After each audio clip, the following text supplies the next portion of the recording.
সবাইকে আমন্ত্রণ। জেডএসআর inside politics অনুষ্ঠানের সঙ্গে আছেন প্লাবন রহমান। অনুষ্ঠানের মধ্যে দিয়ে সাম্প্রতিক সময়ের গুরুত্বপূর্ণ বিষয় আমরা তুলে ধরার চেষ্টা করি। আপনারা জানেন যে দেখতে দেখতে অন্তর্বর্তী সরকারের 100 দিন হয়ে গেল।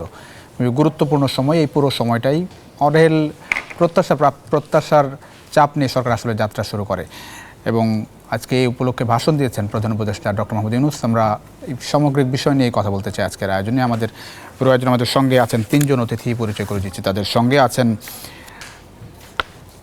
যেমনটা বলছিলাম যে প্রধান উপদেষ্টা যেমনটা বলেছেন, খুব গুরুত্বপূর্ণ মেসেজ দিয়েছেন। সুষ্ঠু ভোটের মাধ্যমে নির্বাচিত সরকারের কাছে ক্ষমতা হস্তান্তরই অন্তর্বর্তী সরকারের সবচেয়ে গুরুত্বপূর্ণ কাজ, যেটি নিয়ে এই পুরো সময়টা জুড়ে আসলে সমালোচনাও ছিল, রোডম্যাপ নিয়েও একরকম আকাঙ্ক্ষা ছিল, এখনও রোডম্যাপ দেওয়া হচ্ছে না, নানা প্রশ্ন এই বিষয়ে ছিল। সেই বিষয়টি স্পষ্ট করেছেন যে গুরুত্বপূর্ণ কিছু কাজ, প্রয়োজনীয় সংস্কার, কিছু সংস্কার কথা স্পষ্ট করে বলেছেন। সেই সংস্কারগুলো শেষেই কাঙ্ক্ষিত নির্বাচনের পথে সরকার যাবে, রোডম্যাপ ঘোষণা করবে এবং তারপরে নির্বাচনের বিষয়টি সামনে আসবে।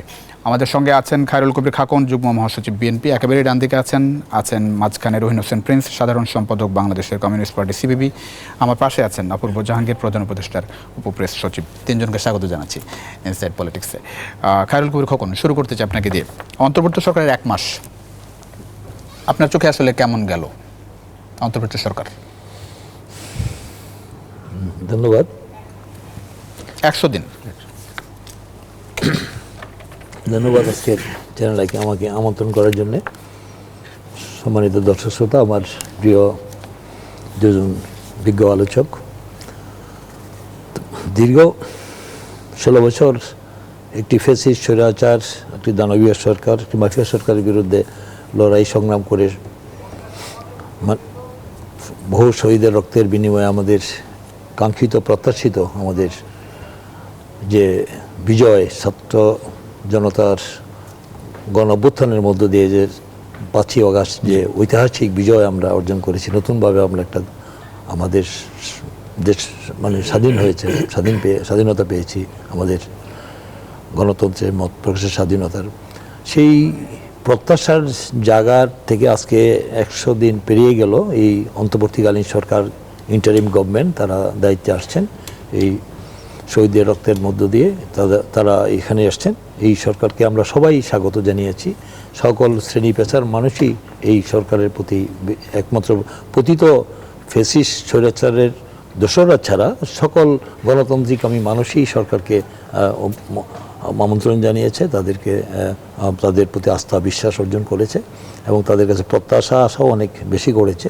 কিন্তু সেই প্রত্যাশার অনুযায়ী তারা যে দক্ষতার সাথে, মেধার সাথে, দূরদৃষ্টির সাথে দেশ পরিচালনার ক্ষেত্রে মানুষের যে প্রত্যাশার জায়গাটা পূরণ করার ক্ষেত্রে কিছুটা ব্যত্যয় হচ্ছে আর কি। অনেক কিছু ক্ষেত্রে আমরা দেখতে পাচ্ছি যে সরকার দেশ পরিচালনার ক্ষেত্রে তারা সঠিকভাবে একজন রাজনৈতিক দলের জনগণের নির্বাচিত প্রতিনিধিরা যে রাষ্ট্র পরিচালনার ক্ষেত্রে যে দক্ষতা, মেধার সাথে মানুষের প্রত্যাশা অনুযায়ী যে সরকার পরিচালনার ক্ষেত্রে যেভাবে করা হয়, সেই ক্ষেত্রে দেখা যাচ্ছে যে তারা সেইভাবে হয়তো করতে পারছেন না। কিছু কিছু ব্যর্থতা আমরা লক্ষ্য করেছি, যে দেখেছি যে আইন শৃঙ্খলার অবস্থাও আমরা দেখতে পাচ্ছি যে সেখানে তেমন উল্লেখযোগ্য হয়নি, এবং যেটা মানুষের দীর্ঘদিনের কাঙ্ক্ষিত প্রত্যাশিত ছিল, যে দ্রব্যমূল্যের যে যে ঊর্ধ্বগতি ছিল, দ্রব্যমূল্য যে মানুষের ক্রয় ক্ষমতা বাইরে চলে গিয়েছিল এই বাজার সিন্ডিকেটের কারণে, আওয়ামী সিন্ডিকেটের কারণে, সেইগুলোও দেখতে পাচ্ছি এখন যে ডিম, আলু, পেঁয়াজ বা চাল, ডাল, ওগুলোর মানুষের এখনও দেখা যায় যে নিম্ন আয়ের মানুষের সাথে তাদের যে আয় এবং ব্যয়ের সাথে বৈষম্য বেড়ে যাচ্ছে। এখনও সেই প্রত্যাশার জায়গাটা পূরণ হয়নি। তারপর দেখতে পাচ্ছিলাম যে বৈষম্য বিরোধী ছাত্র আন্দোলন করে যারা নিহত হয়েছেন, তাদের আজকে 3 মাস পরেও দেখা যায় তাদের সুচিকিৎসার অভাবে তারা হাসপাতাল থেকে বের হয়ে তারা ক্ষোভ প্রকাশ করেছে। আমাদের স্বাস্থ্য উপদেষ্টার সম্মুখে যেটা করেছে, সেটাও আমাদের কাছে মনে হয়েছে যে ওই জায়গাটার মধ্যেও তারা সেই গুরুত্বটা সে পায়নি। তাদের ফার্স্ট দ্রব্যমূল্য, আইন শৃঙ্খলা, আহতদের চিকিৎসা, বাকি সব জায়গায় ঠিক আছে। হ্যাঁ, সব জায়গায় ঠিক আমি বলবো না। সেখানে যে সংস্কারের যে বিষয়টা, সেটাও তারা করার ক্ষেত্রে যে তাদের যে ব্যাগটা তারা ব্যবহার করছেন, যে তারা সংস্কার প্রয়োজনীয় সংস্কার শেষ করে তারা দ্রুত সময়ের মধ্যেই করবেন বলে তারা যে আশ্বাস প্রতিশ্রুতি দিচ্ছেন, কিন্তু সেখানে আমরা কিন্তু মানে দৃশ্যমান যেটা জনগণ যেটা প্রত্যাশা করে যে সুনির্দিষ্ট মানে একটি রোড ম্যাপ দিয়ে কবে নাগাদ তারা এই মানুষের যে ভোটাধিকার যে প্রয়োগ করতে ব্যর্থ হয়েছে দীর্ঘ 16 বছর তাদের পছন্দের প্রার্থীকে ভোট দিয়ে তাদের জনগণের সরকার জনগণের কাছে ক্ষমতা হস্তান্তর করার যে বিধান যে ভোটাধিকারটা সেই ভোটাধিকারটা নিশ্চিত করার ক্ষেত্রে তার একটা রোড ম্যাপ দিয়ে জনগণকে আশ্বস্ত করার জায়গাটা এখনো মানে মানুষের এই আস্থার জায়গাটা এখনো পরিপূর্ণ হয়নি। স্পষ্ট না আপনাদের এখন পরিষ্কার করতে হবে যে 3 মাস হয়ে গেল, কিন্তু 3 মাসের মধ্যে সেই বিষয়টি জনগণের মধ্যে একটি সন্দেহ সংশয় সৃষ্টি হচ্ছে কবে নাগাদ তারা সংস্কার শেষ করে একটি অবাধ সুষ্ঠু গ্রহণযোগ্য ইনক্লুসিভ ক্রেডিবল একটি ইলেকশন দিয়ে তারা জনগণের সরকার জনগণের কাছে ফিরিয়ে দিবে। অনেক ধন্যবাদ রহিন হোসেন প্রিন্স। একেবারে শেষ জায়গা থেকে যদি একটু আপনার কথা শুনতে চাই, জনগণের মধ্যে আসলেই কোনো রকম শঙ্কা দেখেন কিনা এই যে নির্বাচন নিয়ে, সংস্কার নিয়ে? ধন্যবাদ আপনাকে। কবে নির্বাচন হবে?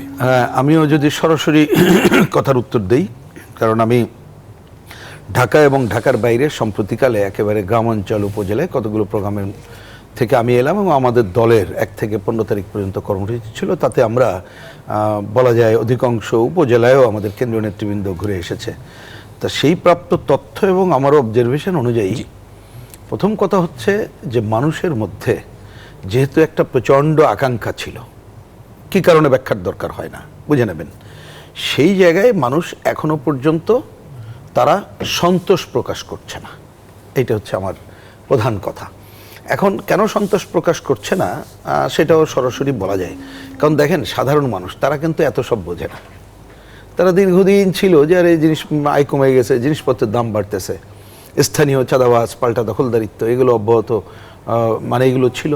তো তারা তো ভেবেছিল এই ধরনের একটা গণঅভ্যুত্থানের মধ্যে দিয়ে সরকারটা দ্রুত হয়ে যাবে, তা সেটা তারা দেখতে পাচ্ছে না চোখের সামনে। জিনিসপত্রের দাম এবং স্থানীয় দখল, পাল্টা দখলদারিত্ব, চাঁদাবাজি, এই জায়গাগুলো যদি বলেন এটা প্রধান। আরেকটা বড় ঘটনা ঘটতেছে, ধরেন এই সরকারের জন্য কি মানে আপনার কাছে মনে হয় যে এই জায়গার কথা আপনি বলছেন সেটা কি সরকারের জন্য আসলেই এই সময়ের মধ্যে করে ফেলা সম্ভব ছিল? ঠিক আছে, সেটা আমি আগেই বলেছি যে এই সময় হয়তো না, আমি বলছি জনগণের কথা আগে বলেছি, সেটা আসছে পরের পয়েন্টটা। কারণ আপনি জনগণের দিকে দেখেই আপনাকে বিবেচনাগুলো তো করতে হবে, নাহলে আপনি ভুল করবেন। কারণ জনগণ তো অত সব ডাইনে বাই বিবেচনা, ধরেন এইখানে আপনার হচ্ছে 8টা থেকে শুরু, রাস্তায় জ্যাম ট্যাম অমুক তো মানুষ বিবেচনা করবে না, কারণ 8টায় দেখতে পারলাম না, মানুষের বিবেচনাটা। আমি সেই জন্য মানুষের মানে জায়গা থেকে আগে কথা বলছি, পরেরটা পরে। আচ্ছা, এই একটা গেল। দ্বিতীয়ত হচ্ছে আইন শৃঙ্খলা পরিস্থিতি। আমরা ঢাকায় যা দেখতেছি, আমরা গ্রাম অঞ্চলে কোনো জায়গায়, আমি সব জায়গায় বলবো না, এটা কিন্তু খারাপ পর্যায়ে আছে। মানুষ তার একটা বিপদে আপদে পড়লে কোথায় যাবে না যাবে সেই জায়গাটা তারা পায়নি। এখন ওই যে সময় কতটুকু, তার থেকে হচ্ছে মানুষের কথা পার্সপেক্টিভ বললাম, যা তারা এইখানে একটা আশাহত হচ্ছে, এটি একটা। আর একটা হচ্ছে, এটা কিন্তু মনে রাখতে হবে যে নর্মাল পিরিয়ড বা একটা কোনোভাবেই পরিবর্তন হলে একটা ব্যাপার ছিল, কিন্তু পরপর 3টা ভোট, অন্তত পক্ষে 3টা ভোট মানে 12 বছরের উপরে। আপনি কল্পনা করেন তো আজকে কোন বয়সের মানুষ যারা কি বলে ভোটার হয়েছে হয়নি, তারা তো ভোট ভুলেও গেছে, এবং আমরা যারা ভোট দিয়েছি আমরাও তো ভুলতে বসেছি। সুতরাং সেই আকাঙ্ক্ষা তো একটা আছে, কারণ ওই আলোচনাটাই তো সবচেয়ে প্রথমে চোখের সামনে আসছিল। সুতরাং যেহেতু সেই জায়গাও এখনো, আর রাজনৈতিক দলগুলো আমরা নানা কথা যখন বলছি, তাতে তাদেরও কিছুটা কনফিউশন ক্রিয়েট বাস্তবে হচ্ছে। চোখের সামনে একটা ডেডলাইন দেখতে পারলে খুশি হতো, এটা হচ্ছে জেনারেল পজিশন। এবার আসি আপনি যেটা বললেন যে 100 দিনের সময় বা এইটাই, হ্যাঁ এটা আমি আগেও বললাম, এটাও আমাদের আরেকটু বিবেচনা করেন প্র্যাকটিক্যাল জায়গা থেকে। ধরুন একটা রেজিমের পরিবর্তে আরেকটা রেজিম যদি সাধারণভাবে হ্যান্ডওভার হতো, তাহলে কিন্তু একটা পুরো একটা পরিবেশ পরিস্থিতিতে থাকতো, তার উপরে দাঁড়াই করতো। কিন্তু এখানে তো একটা খারাপ অবস্থার মধ্যে ছিল, কিছুদিন তো কোনো আপনার কোনো আইন শৃঙ্খলা বাহিনী থেকে শুরু করে কোনো কিছু ছিল না। এখনো যারা আছে পতিত, কার উপরে ভরসা করব না করব এগুলো আছে। সুতরাং এইরকম এক ধরনের বিধ্বস্ত অবস্থার উপরে দাঁড়িয়ে বিবেচনা করে আমি কথা বলছি। এত সবের পরেও দেখা দরকার যেটা ছিল যে ঠিক আছে, জিনিসপত্রের দাম কমাতে পারলেন না পারলেও কিন্তু তারা কিছু নেটওয়ার্কিং যেটা করছে, এটা চোখের সামনে ভেসে ওঠে যে দাম কমবে। আইন শৃঙ্খলা পরিস্থিতি এই করছে, দ্রুত একটা বিষয়টার সংকট সমাধান হবে।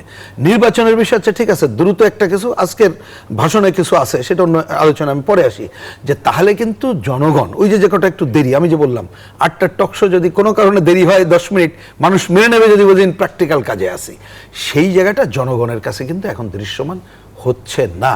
আমি একটা ছোট্ট উদাহরণ দিয়ে শেষ করি। অপূর্ব আছে, এই জন্যে আমার ধারণা ওই দিনই উনি ছিলেন। আমরা 5ই, এটা তো নভেম্বর, তার আগে 5ই অক্টোবর যখন দেখা করলাম ওনাদের আমন্ত্রণে, আমরা কিন্তু একটা লিখিত বক্তব্য পাঠ করেছিলাম বাম জোটের।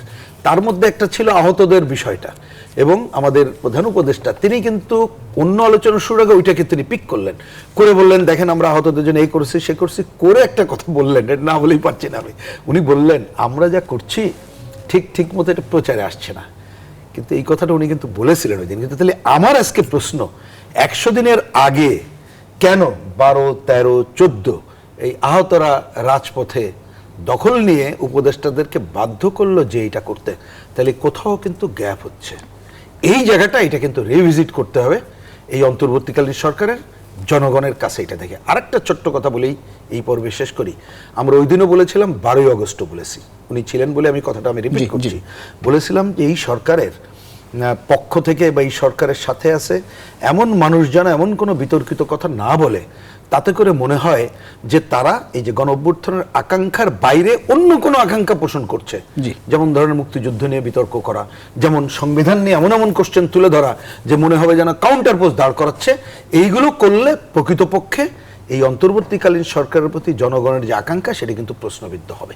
সেই জায়গা থেকেই এখনো উত্তরণে ঘাটতি কিছুটা আছে বলে আমি মনে করি, এবং এইটাই আমি মনে করি অন্তর্বর্তীকালীন সরকার এবং তার টিমকে রিভিজিট করে জনগণের যে আকাঙ্ক্ষা এবং আমরা বলবো তাদেরও যে আকাঙ্ক্ষা, সেই ধারায় তারা আগায় যাবে, এটাই আমার দিক থেকে প্রত্যাশা। জি, অপরূপ জাহাঙ্গীর, মোটা দাগে 3টা কথা। আইন শৃঙ্খলার জায়গাটাই অসন্তোষ সব জায়গায় আছে, সাধারণ মানুষের আছে, দ্রব্যমূল্যের জায়গায়, দুটি মোটা জায়গা।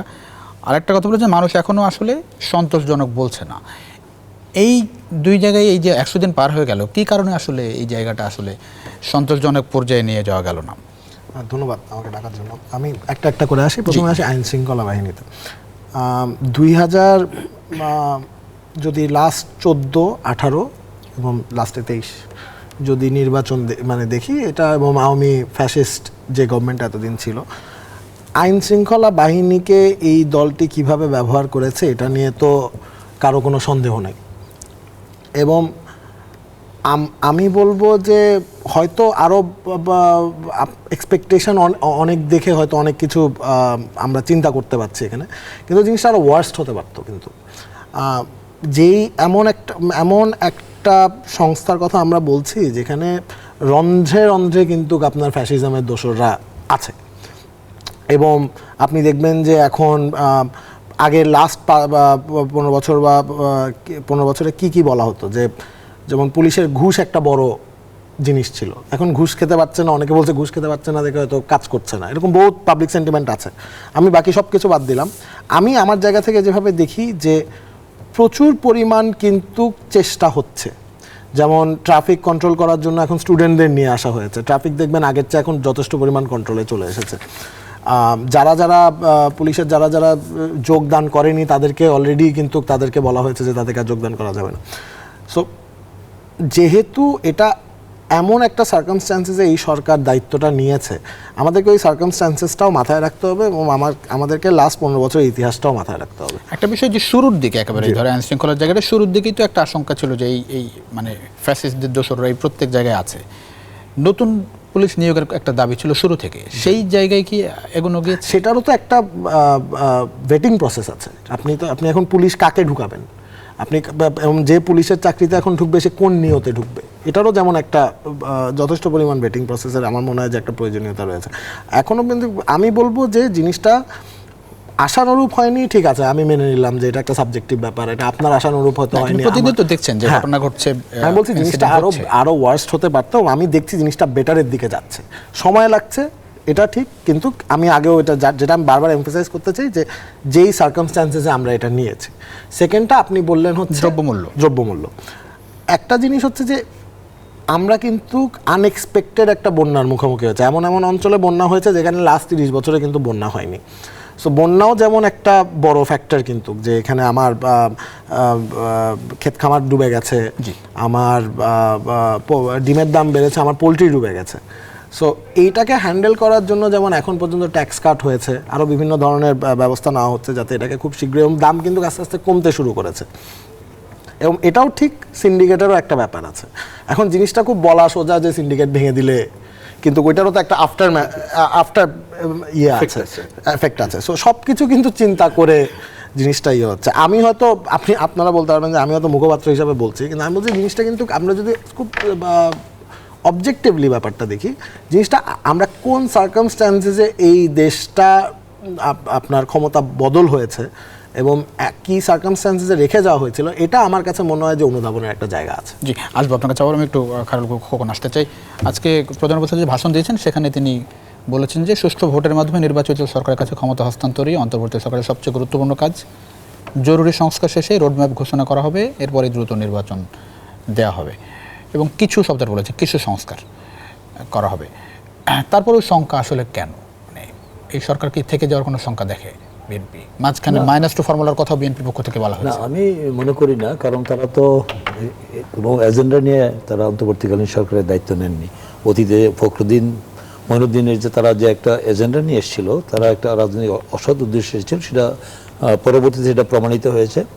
কিন্তু এই সরকার এসছে তো মানে জনগণের, ছাত্র জনতার গণ অভ্যুত্থানের মধ্য দিয়ে তারা জনগণের আকাঙ্ক্ষা এবং গণতন্ত্র এবং ভোটের অধিকার, মানবাধিকার, আইনের শাসন, বিচার বিভাগের স্বাধীনতা, ন্যায় বিচার এবং তারা মত প্রকাশের স্বাধীনতা, সেটাকে নিশ্চিত করবে।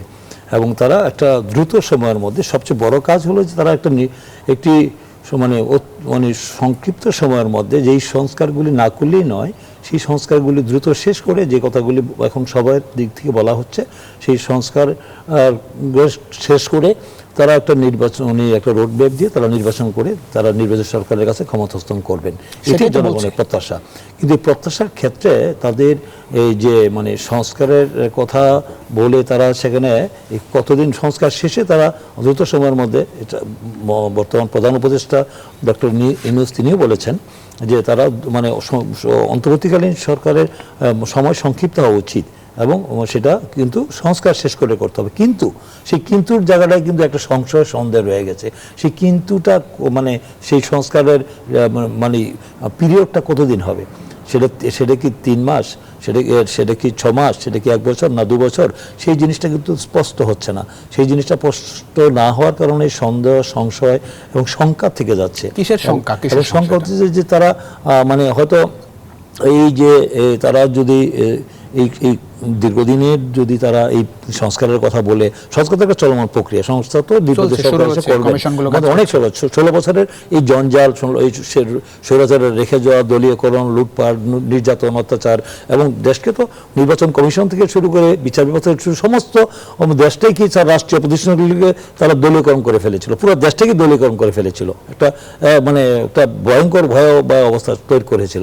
তো সেটাকে ওভারনাইট, এটা ওভার 3 মাসেই সব সংস্কার হয়ে যাবে not then, it will take time, একটু সময় তো লাগবে। এটা তো আমরা সেই সময়টা আমরা দিতে চাই, সরকারের উপরে আস্থা রাখতে চাই। আমাদের দল থেকে বলা হয়েছে এই সরকারকে কোনো অবস্থাতেই ব্যর্থ হতে দেওয়া যাবে না, এইসব যাতে কোনো অবস্থাতেই এই জনগণের রাজনৈতিক অর্থনৈতিক ক্ষমতা যদি নিশ্চিত করা না যায়, তাহলে কিন্তু আমাদের গণতন্ত্রের উন্নয়ন বলেন সেটা কোনো ট্যাক্সই হবে না। এবং এই ষড়যন্ত্রকারীরা তারা কিন্তু গাপটি মেরে বসে আছে, প্রতিত স্বৈরাচারের। ওরা কিন্তু তাদের অবৈধ লুটপাটের টাকা রয়েছে, ওরা এখন মানে এই দোসররা, এই দালালরা, তারা এই পেতাত্তারা এখন কিন্তু সমাজে এক অস্থিতিশীল পরিস্থিতি তৈরি করে তারা একটা মানে অন্য চিন্তা করতে পারে। এই জন্য দীর্ঘ সময় যদি তারা থাকে তাহলে কিন্তু আমাদের এই পতিত স্বৈরাচারেরা দেশি বিদেশি একটা গভীর চক্রান্ত রয়েছে। তা আবার যে সকল পতিত স্বৈরাচার পালিয়ে যাওয়া প্রধানমন্ত্রী, তিনিও বাড়ি থেকে মাঝে মাঝে স্টেটমেন্ট দিচ্ছেন, সেই স্টেটমেন্টগুলি নিয়েও মানুষ সংশয় সন্দেহ দেওয়া হচ্ছে। বড় রাষ্ট্র তারাও কিন্তু ইন্ধন মদত দিচ্ছে, আবার তাদের ফিরে আসার দিবার স্বপ্ন দেখছেন। তো এইগুলো নিয়ে মানুষ ভাবছে যে যদি আমাদের ভুলের কারণে আবার যদি সেই পতিত স্বৈরাচার, এই ফ্যাসিস্ট যদি আবার তারা কোনো সুযোগ পেয়ে দেশে একটা অস্থিতিশীল পরিস্থিতি তৈরি করে আবার ফিরে আসার চেষ্টা করা হয়, তাহলে এটার জন্য সবাইকে কিন্তু ব্যক্তিদেরকে জাতীয় ঐক্যমতটা খুব জরুরি। রাজনৈতিক নেতৃত্বের সাথে আলোচনা করে সেটা সেনসিটিভ বিষয় যেগুলো রয়েছে দর্শক, ছোট্ট একটা বিরতির সময় হচ্ছে। জেডএসআর ইনসাইড পলিটিক্সে কিছুক্ষণের মধ্যে ফিরছি, আশা করি সঙ্গে পাচ্ছি আপনাদের। আবারও স্বাগত জেডএসআরএম ইনসাইড পলিটিক্সের সঙ্গে আছেন প্লাবন রহমান। আমরা কথা বলছিলাম অন্তর্বর্তী সরকারের 100 দিন প্রত্যাশা প্রাপ্তি নিয়ে। আসতে চান রহিন হোসেন প্রিন্স, আজকে প্রধান উপদেষ্টা নির্বাচন নিয়ে কিছু গুরুত্বপূর্ণ কথা বলেছেন, একটু সেই নিয়ে আপনার কাছে আসতে চাই। বলেছেন যে নির্বাচন নিয়ে সকল বক্তব্য দ্বিধাহীনতায় বলতে থাকুন, নির্বাচন নিয়ে তিনি কথাবার্তা চান, মনের কথা তুলে ধরুন, কিন্তু তিনি বলেছেন যে প্রয়োজনীয় সংস্কারটুকু শেষে আসলে নির্বাচন হবে, সংস্কারের প্রস্তাবসমূহ বাস্তবায়নের সুযোগ আমরা কতটুকু পাবো সে নিয়ে তিনি বলেছেন, এবং তিনি বলছেন আমরা আসলে নিশ্চিত না কতটুকু সুযোগ আমরা পাবো। এই জায়গাটি একটু আসলে শুনতে চাই। আমি একটু জানতে চাই যে দলগুলোর সঙ্গে উনি বলেছেন যে দলগুলোর সঙ্গে তাদের মানে বোঝাপড়াটা চলছে, এই জায়গায় আপনারা বিভিন্ন সময় দলগুলোর পক্ষ থেকে সংকটের কথা বলা হয়েছে, দূরত্ব কোনো রকম দূরত্ব দেখেন আমার কাছে যদি বলেন, আমি কংক্রিট ফর্মে কথাটা বলি যে হ্যাঁ, ওনারা হয়তো যেটা করছেন মনে করছে দলগুলোর সাথে বোঝাপড়া করে করছে, কিন্তু আমি অন্ততপক্ষে আমাদের পার্টি বা বাম জোটের পক্ষ থেকে এই কথা বলতে পারি, বা যতটুকু অন্যান্য রাজনৈতিক দলের সাথে কথা হয়, হয়তো ওনার বোঝাপড়া যেভাবে ভাবছেন আমরা সেইভাবে দেখতে পাচ্ছি না। কেন? কংক্রিট উদাহরণ দিই। ধরুন, ওনারা যে সংস্কারের যে কাজগুলো করলেন, ওনারা বললেন যে 31শে ডিসেম্বর পর্যন্ত এই কাজগুলো মানে কি বলে সংস্কারের টিম করার পরে রাজনৈতিক দলগুলোর সাথে কর্মশালা এবং অন্য জায়গাগুলো করবেন।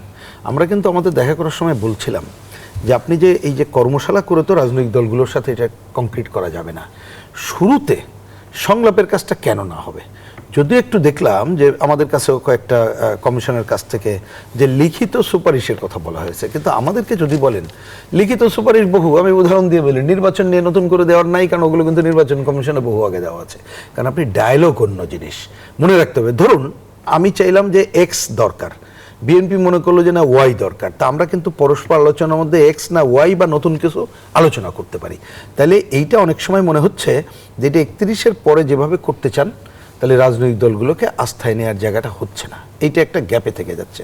দ্বিতীয় কথা, ওই যে আপনি যে বক্তব্যটা পড়লেন, নির্বাচন নিয়ে কথা বলা মানে আমি যদি বুঝি, আমি জানি না যে আমি লাইনটা আবার বলি, আমি একটুখানি সুবিধা হবে। আর সেটা হচ্ছে যে বিভিন্ন ইস্যুতে রাজনৈতিক দলগুলোর মতামত নিয়ে যাচ্ছি, রাজনৈতিক দলগুলোর সঙ্গে আমাদের নিয়মিত যোগাযোগ অব্যাহত রেখেছি, সংস্কার প্রক্রিয়া তাদের প্রতিটি মতামত সক্রিয়ভাবে বিবেচনা নেওয়া হচ্ছে।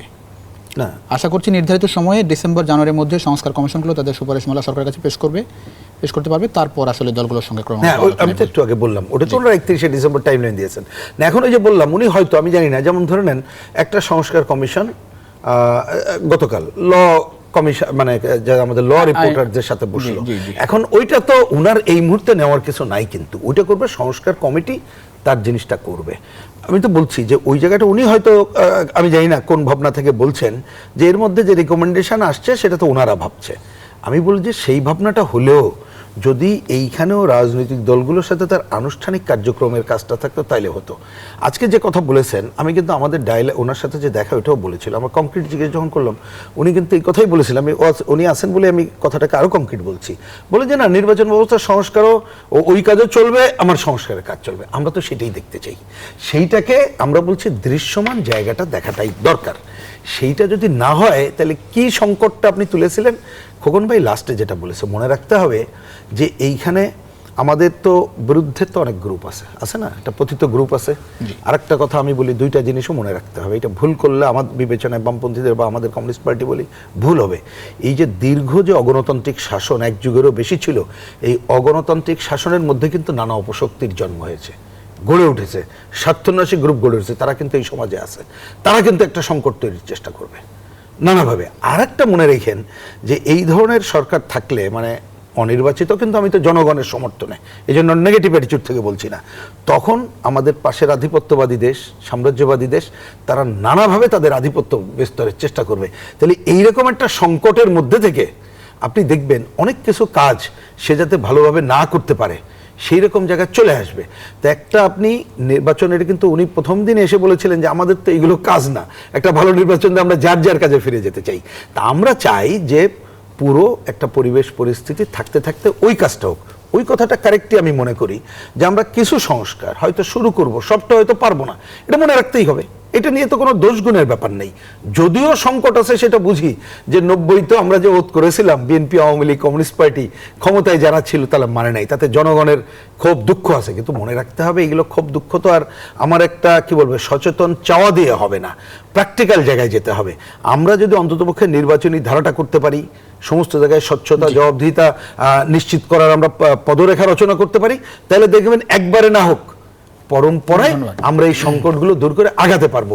ওইটাকে মেনে নিয়েই কিন্তু আমাদের কার্যক্রম ঢেলে সাজাতে। অনেক ধন্যবাদ। অপূর্ব জাহাঙ্গীর, যেটি জানতে চাই সেটা হচ্ছে যে কমিশনগুলো, যে কমিশন, ছোট কমিশন গঠন করা হয়েছে, সেই কমিশনগুলো কেন রাজনৈতিক দলগুলোর সঙ্গে মানে তাদের চূড়ান্ত প্রস্তাবনা সরকারকে দেওয়ার আগে কেন দলগুলোর মতামত নেবে না?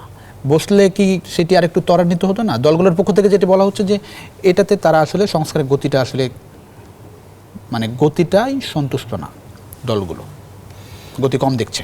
আচ্ছা, প্রথমত হচ্ছে প্রথমে তো যখনই অগাস্ট মাসেই কিন্তু এই রূপরেখা দিয়ে দেওয়া হয়েছিল যে ডিসেম্বরের 31 তারিখ পর্যন্ত কমিশনরা কাজ করবে এবং তারপর রাজনৈতিক দলগুলোর সাথে বসবে। আমি এখানে একটা জিনিস একটু ডিফার করি, যে অফিসিয়াল চ্যানেলে হয়তো রাজনৈতিক দলগুলোর কাছ থেকে লিখিত প্রস্তাব চাচ্ছে অনেকগুলো কমিশন, এবং বলা হচ্ছে 31 তারিখের পর রাজনৈতিক দলগুলোর সাথে ওয়ার্কশপে যাবে। আমি বলবো আনঅফিসিয়ালি তো অনেকের সাথেই আমাদের আলাপ হচ্ছে তো, এটা হচ্ছে না, মানে আমরা তো সোসাইটিটা এত ছোট, এবং এটা নিয়ে কিন্তু আলাপ আলোচনা যে হয় না তা না, এবং আমরা তো ভিতর থেকেও দেখি, বাইরের থেকেও দেখি। সো আলোচনা যে হচ্ছে না তা না, একটা মানে আমি রুলও বলবো না, একটা টাইম লাইন দেওয়া হয়েছে যে ডিসেম্বরের 31 তারিখ পর্যন্ত যে কমিশন এবং কমিশন হেডদেরকে, মেম্বারদেরকে দায়িত্ব দেওয়া হয়েছে, তারা নিজেরা একটা রূপরেখা তৈরি করবে, এবং তারপরই আছে ওই রূপরেখাটা আসার আগ পর্যন্ত হয়তো তাদের নিজস্ব চিন্তাভাবনাও তো এই রূপরেখার মধ্যে থাকবে।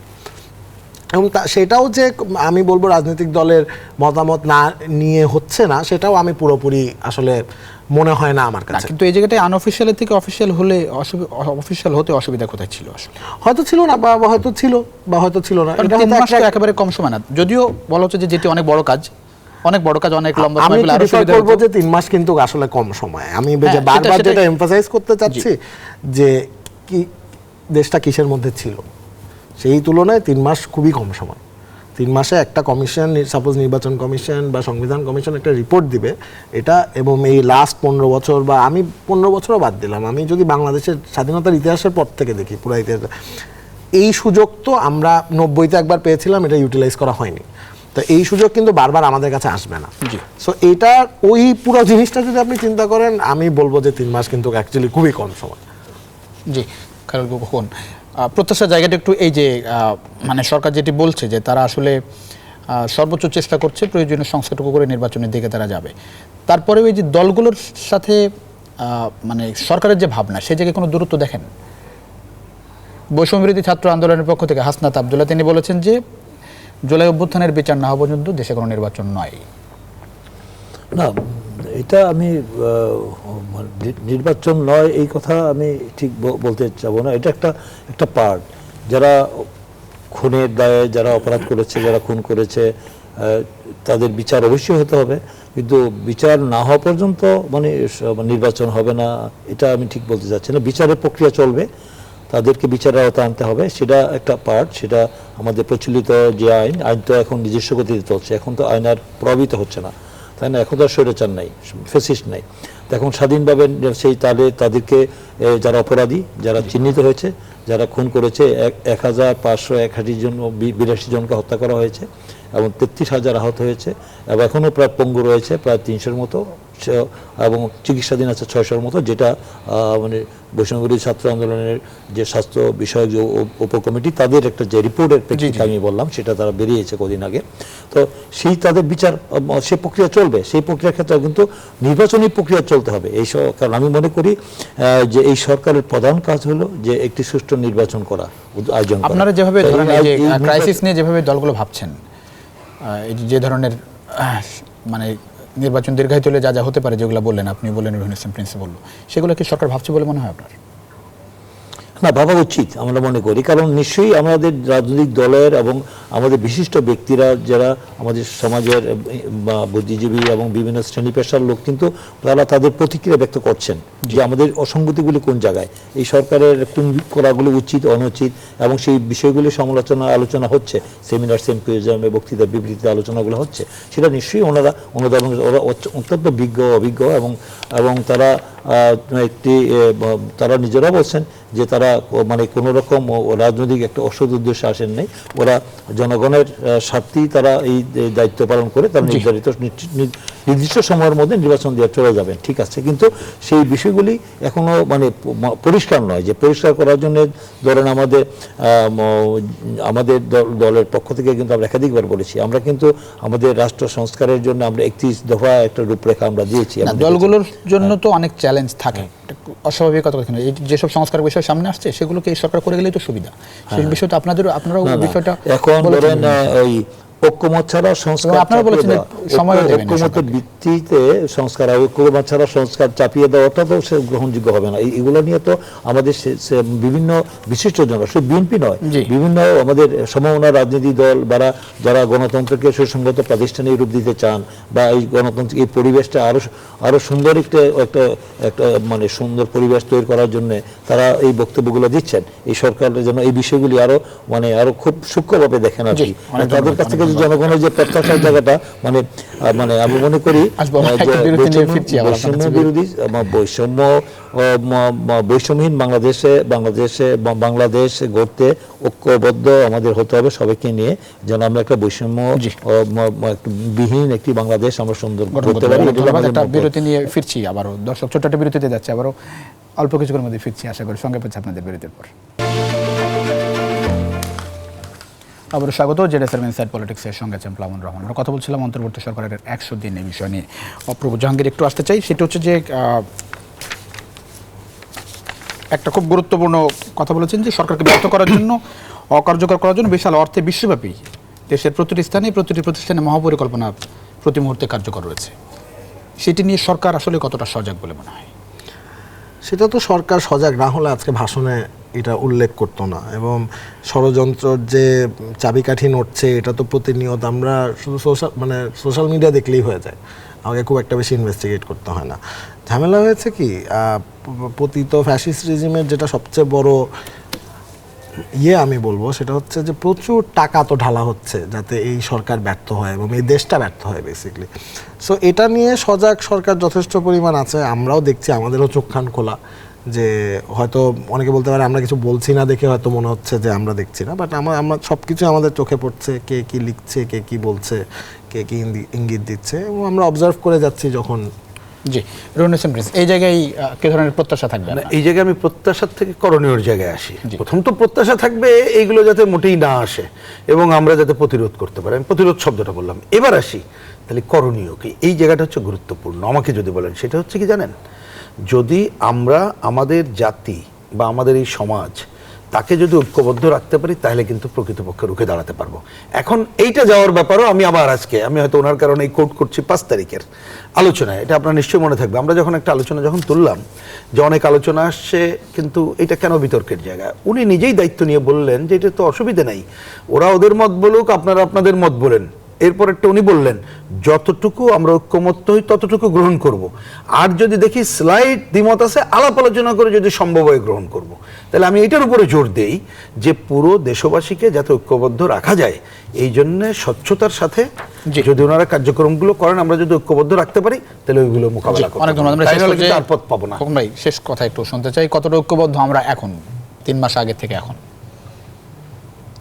আমাদের আমি মনে করি যে আমাদের এই বিষয়টা আমাদের একটু ধৈর্য, সংযম, সহনশীলতার পরিচয় দিতে হবে। আমাদের মানে অস্থির হয়ে চলবে না, কিন্তু এটা আমরা অত্যন্ত ঠান্ডা মাথায় আমাদের সমস্ত রাজনীতিবিদদেরকে মানে এই বিষয়গুলি যাতে দ্রুত সময়ের মধ্যে আমাদের যে মূল দাবিগুলি বাস্তবায়ন করার ক্ষেত্রে এই অন্তর্বর্তীকালীন সরকার তার দাবিগুলি যে বাস্তবায়ন করতে পারে তার জন্য আমাদের বুদ্ধি পরামর্শ দেওয়া এবং তাদের সেদিকে সাথে কি দলগুলোর সাথে একটু যোগাযোগ বাড়ানো হবে? একটু তাদের যেহেতু রাজনৈতিক দলগুলো স্টেক হোল্ডার তাদের সাথে আমার মনে হয় যে একটা সমন্বয়, যেটা সমন্বয়ের কিছু ঘাটতি আছে, এই সমন্বয়টা করে আমার মনে হয় যে তাহলে এই যে অপশক্তিগুলো যে মাথাচাড়া দিয়ে ওঠার যে পায় তারা করছে সেটা করা সহজ পাবে। অনেক ধন্যবাদ দিতে হচ্ছে আপনাদের তিনজনকে, অসংখ্য ধন্যবাদ এই রাতে মূল্যবান সময় দেওয়ার জন্য। দর্শক এই ছিল আজকের ইনসাইড পলিটিক্স। দেখাবেন নেক্সট অন্য সময়। সে পর্যন্ত ভালো থাকবেন, সুস্থ থাকবেন, আশা করি নেক্সট রাউন্ডের সঙ্গে থাকবেন।